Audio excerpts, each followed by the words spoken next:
ಕೇಳ್ತಾ ಇದ್ದಾಗ ಬೆಲ್ ಶಬ್ದ ಕೇಳಿದರೆ ವಿಡಿಯೋ ನಿಲ್ಲಿಸಿ, ಏಕೆಂದರೆ ಇದು ಒಂದು ಕಾಲೇಜಿನ ಕತೆ. ಒಂದು ಹಳೆಯ ಕಾಲೇಜು. ಹಗಲಿನಲ್ಲಿ ಎಲ್ಲವೂ ಸಾಮಾನ್ಯ, ವಿದ್ಯಾರ್ಥಿಗಳ ಗದ್ದಲ, ಕಾಲೇಜುಗಳ ಶಬ್ದ.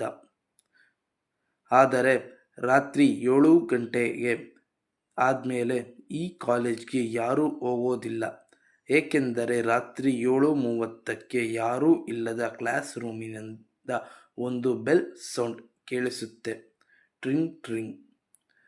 ಆ ಕಾಲೇಜಿನಲ್ಲಿ ಓದುತ್ತಿದ್ದ ಅರ್ಜುನ್ ಹೊಸ ಪ್ರಾಜೆಕ್ಟ್ಗಾಗಿ ಒಂದು ದಿನ ತಡವಾಗಿ ಕಾಲೇಜಲ್ಲಿ ಉಳಿದಿದ್ದ. ರಾತ್ರಿ 7:20. ಎಲ್ಲರೂ ಹೋಗಿದ್ದರು. ಕಾಲೇಜಿನಲ್ಲಿ ಸಂಪೂರ್ಣ ಸೈಲೆಂಟ್. ಅರ್ಜುನ್ ಫೋನ್ ನೋಡುತ್ತಾ ಇದ್ದಾಗ ಟ್ರಿಂಗ್. ಅವನು ಬೆಚ್ಚಿಬಿದ್ದ. ಎಷ್ಟು ಹೊತ್ತು? ಬೆಲ್ ಏಕೆ? ಅವನು ನಿಧಾನವಾಗಿ ಹಳೆಯ ಕ್ಲಾಸ್ ರೂಮ್ ನಂಬರ್ 13 ಕಡೆ ಹೋದ. ಆದ ಮೇಲೆ ಬಾಗಿಲು ಸ್ವಲ್ಪ ತೆರೆದಿತ್ತು.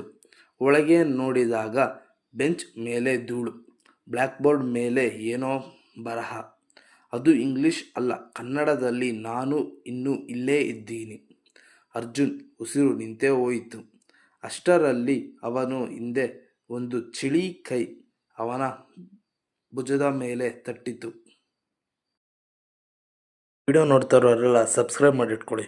ಇನ್ನು 1 ತಿಂಗಳಲ್ಲಿ ಇದು ಚಾನಲ್ನ 1 ಮಿಲಿಯನ್ ಸಬ್ಸ್ಕ್ರೈಬರ್ಸ್ ಮಾಡ್ತೀನಿ. ಮತ್ತು ಈ ವಿಡಿಯೋ 1 ಲ್ಯಾಕ್ ವ್ಯೂಸ್ ಹೋಗಬೇಕು.